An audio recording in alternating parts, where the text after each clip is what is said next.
As notícias na Hertz, edição de Vítor Melenas.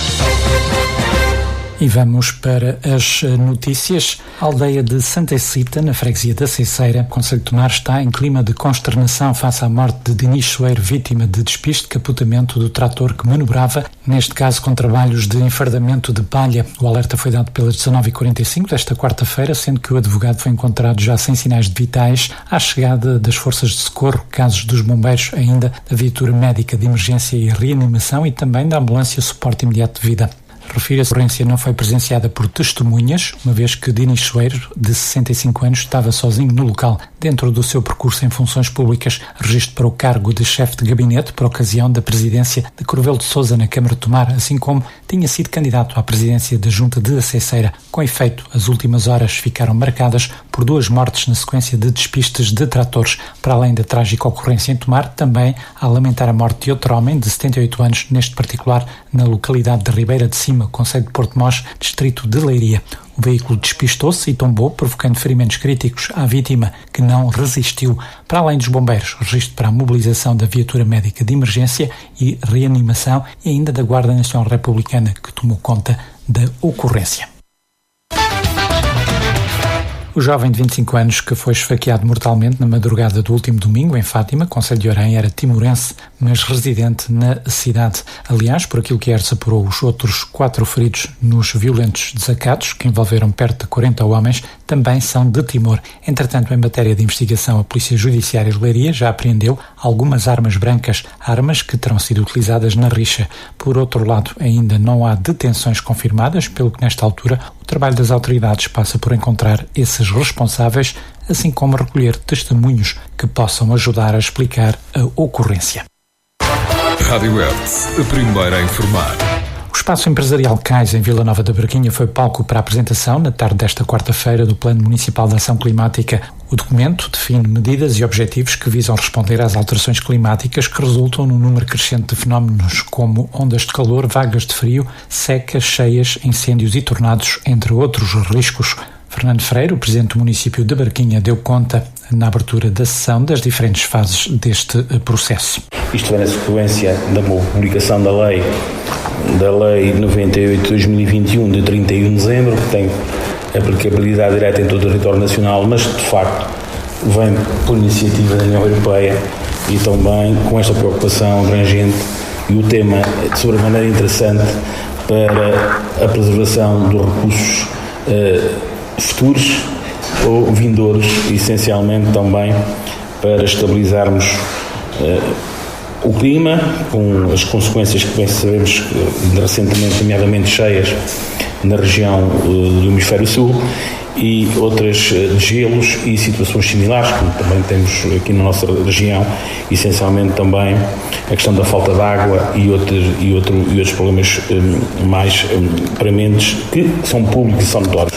Levamos este documento à Assembleia Municipal, que é a entidade competente para o aprovar na última Assembleia do mês de 2023, e de facto também temos que seguir um processo do fundo formal também determinado pelo POP Diploma. Temos que também formar a Comissão Local de Acompanhamento e depois em que de facto vão ser partes, que é também alguns técnicos do município de Nova Braquinha, mas também alguns movimentos ligados às questões ambientais. Estou-me a lembrar, nomeadamente em Nova Braquinha, um movimento que depois vamos propor à Câmara Municipal, porque é o que tem competência para a formação do ato administrativo, ou seja, que também já tinha sido ouvido na elaboração do próprio plano, e outras entidades que podem acompanhar nesta temática premente.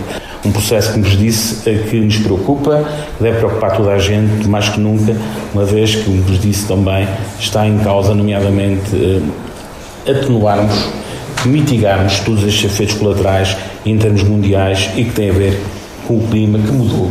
A vice-presidente, Marina Honório, referiu depois que o plano, embora sendo local, liga-se ao plano da Comunidade Intermunicipal do Médio Tejo e, embora haja já muito trabalho realizado, é necessário ainda promover trabalho, sobretudo ao nível da sensibilização. Este plano é um plano local, é um plano que se interliga também com o plano da Comunidade Intermunicipal a nível regional da Comunidade Intermunicipal do Médio Tejo, E é um plano que se adequa às nossas capacidades e também ao nosso território. É transversal, mas eu acho que há um grande caminho a fazer na sensibilização e na sensibilização da população. Porque nós, no dia-a-dia, notamos e confrontamos nos comportamentos das pessoas, nos comportamentos a nível dos resíduos, a nível da gestão dos resíduos, da limpeza urbana, da falta de civismo.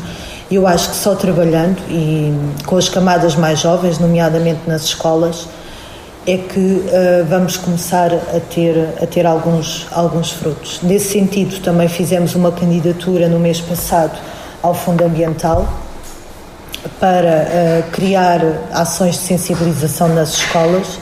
Estamos à espera de saber se a candidatura foi aprovada ou não, porque ela tem que ser implementada até novembro. Portanto, temos aqui um tempo de espera e depois pouco tempo de implementação, mas temos, de facto, várias medidas transversais a toda a comunidade e várias ações de comunicação, de forma a haver esta sensibilização e a responsabilização de cada um de nós. Rádio Hertz. Informação. O Instituto Português do Mar e da Atmosfera aponta para o agravamento das condições atmosféricas nas próximas horas, no que ao Conselho de Tomar diz respeito, de tal forma que o território nabantino irá ficar sobre aviso amarelo a partir das 15 horas desta sexta-feira. Está em causa um cenário de chuva intensa, acompanhada de trovoadas frequentes e dispersas e ainda da queda de granizo. Refira-se que estas condições deverão prolongar-se até às 3 da manhã de sábado, 8 de junho. Importa sublinhar que as temperaturas nesta sexta-feira irão chegar aos 36 graus, mas depois, no sábado, precisamente, haverá nota para uma queda até aos 25 graus. Rádio Hertz. Informação. A Polícia de Segurança Pública irá colocar radar na Estrada Nacional 110, na localidade de Alvito, Concelho de Tomar, para mais uma edição do controle da velocidade no âmbito da operação Quem o Avisa. Será no dia 11 de junho, entre as 8 da manhã e o meio-dia, reforça a Direção Nacional da PSP em publicação no seu site. Ou seja, depois de, nos últimos meses, essa fiscalização de velocidade ter incidido em Carvalhos de Figueiredo, agora as autoridades optaram por colocar radar numa zona onde também se cometem alguns excessos rodoviários e que, por isso, tem sido palco para alguns acidentes, para além de tomar registro para outras operações no Distrito de Santarém, desde logo no dia 20 na Avenida dos Bombeiros Voluntários, em Orem. Também em Torres Novas, na variante do Bom Humor, no dia 21, ambas as ações entre as 8 da manhã e o meio-dia, para além da variante de Sintra, em Santarém, no dia 22 deste mesmo mês de junho.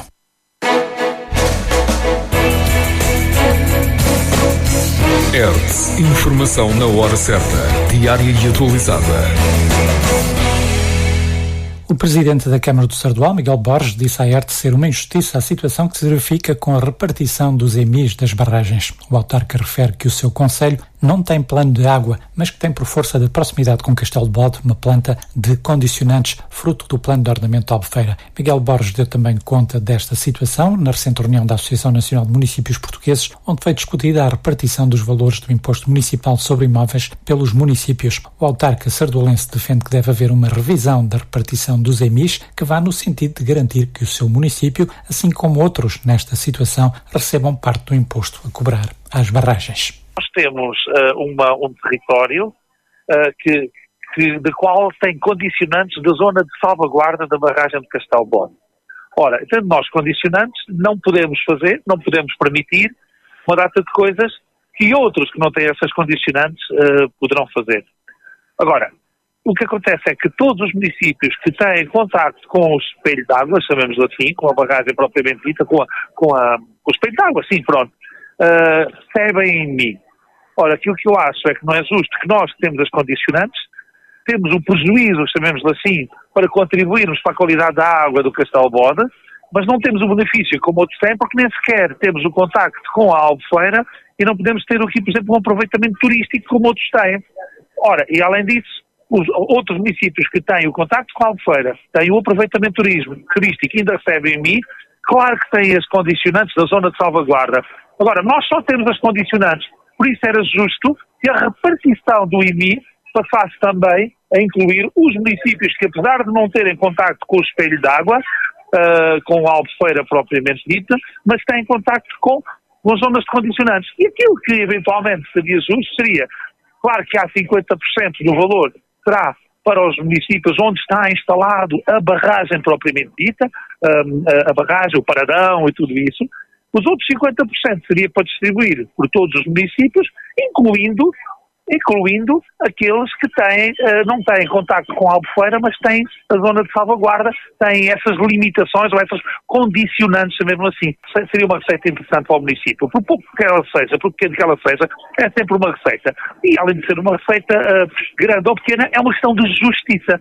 E era aí que nós queríamos realmente repor esta justiça, ou pôr esta justiça, visto que ela nunca esteve posta, sabemos assim. Na reunião que tive com a Associação Nacional de Municípios, na Associação, na secção de municípios com barragens, foi uma dessas, alertei os colegas para esta situação. Realmente todos acharam que seria justo. Agora vamos ver nas negociações com a autoridade tributária, e eu penso que o Governo terá também para resolver estas questões. Rádio Hertz, a primeira a informar. A Câmara Municipal de Orem já procedeu ao lançamento do concurso público para a concessão de direito de uso privativo de espaço público para a instalação de 12 pontos de carregamento de baterias de veículos elétricos em locais de acesso público no concelho de Orem. Os novos pontos de carregamento serão distribuídos em 9 locais estratégicos da região, com 6 pontos em Fátima, 3 em Orem e 1 em Caxarias, Freixenda e Vilar dos Prazeres, respectivamente. As entidades interessadas têm até ao próximo dia 23 de julho de 2024 para apresentar as suas propostas no âmbito do procedimento, onde cada concorrente poderá ser adjudicatário de, no máximo, de 3 lotes. A implementação destes 12 postos integrados na rede Mobié visa reforçar as estruturas já existentes em Orem e Fátima, nomeadamente em estabelecimentos comerciais locais. A iniciativa tem como objetivo complementar e expandir a rede existente, assegurando uma cobertura adequada para atender à crescente demanda de utilizadores de veículos elétricos no concelho. O pavilhão da ACR da Venda Nova, no concelho de Tomar, acolhe a partir desta sexta-feira mais uma Feira Internacional de Velharias. Os pormenores com António Feliciano. Cerca de 4 dezenas de expositores deverão marcar presença na 4ª edição da Feira Internacional de Velharias, organização da Associação Tradições Itinerantes, que uma vez mais decorre no pavilhão da ACR Venda Nova, Freguesia de Casais e Alviobeira, concelho de Tomar. A Hertz falou com José Mendes, o rosto desta organização, que não deixou de sublinhar a componente solidária que está associada à feira, mostrando-se convencido de que o número de visitantes irá ao encontro das expectativas. Esperar é que as pessoas apareçam, que já ano passado apareceu muita gente também. É uma iniciativa que a gente está a fazer durante todos os anos, pronto, ano a ano a gente está a fazer esse evento. Acho que isto é uma coisa que está sempre a funcionar, quanto mais melhor. Como é uma feira internacional, vem o pessoal de todo o lado. E a gente, como estamos a fazer, incentivar que as pessoas cada vez vão lá mais, que as pessoas adoram coisas antigas, e a gente aproveita a fazer isso tudo assim. Para esta edição, quantas pessoas, mais ou menos, quantos expositores é que vamos ter? Entre os 35 e 40. Já os deixa satisfeitos? Já deixa satisfeito. É mais ou menos isso. Por falar em associações, esta parceria com a Associação da Venda Nova é então para continuar? Sim, por enquanto bem, porque a gente tem mais, mas pronto, já foi também do CIR, já ajudamos o CIR e tudo, e a gente gosta de ajudar as pessoas, portanto as associações, porque necessitam mesmo disso. Rádio Hertz, a primeira a informar. Depois da realização de 2 festivais de lanternas flutuantes este ano letivo, o Agrupamento de Escolas de Nuno de Santa Maria vai produzir um novo evento, o Jardim de Luz. Este projeto, uma parceria entre o Agrupamento de Escolas de Nuno de Santa Maria e o município de Tomar, é desenvolvido pelas crianças do ensino pré-escolar e alunos do 1º e 2º ciclos. Conta com a colaboração dos professores do curso profissional técnico de multimédia. A atividade estrutura-se em torno de domínios como a educação ambiental e o desenvolvimento sustentável, e partindo das aprendizagens feitas nas várias disciplinas serão apresentadas centenas de lanternas feitas com a reutilização dos mais diversos materiais, repartindo-se por 10 temas. O evento vai decorrer no Jardim do Mochão no dia 15 de junho junho, pelas 21h30, e assinala o encerramento do ano letivo. A entrada no Jardim da Luz é paga com uma rolha de cortiça, uma tampinha plástica ou uma pilha que o visitante irá depositar nos ecopontos à entrada, como forma de sensibilizar toda a comunidade para a importância da reciclagem. E fechamos com a nota do dia hoje com Paulo Mendes. Nesta nota do dia vou abordar o Plano de Ação para as Migrações apresentado pelo Governo na passada segunda-feira e promulgado no mesmo dia pelo Presidente da República, em plena campanha eleitoral, com o argumento de que é preciso resolver as mais de 400 mil pendências. O Governo extinguiu assim o regime de manifestação de interesse que permitia a trabalhadores estrangeiros, com descontos para a segurança social, mas que ainda não estavam regulares no país, pedir autorização de residência em Portugal.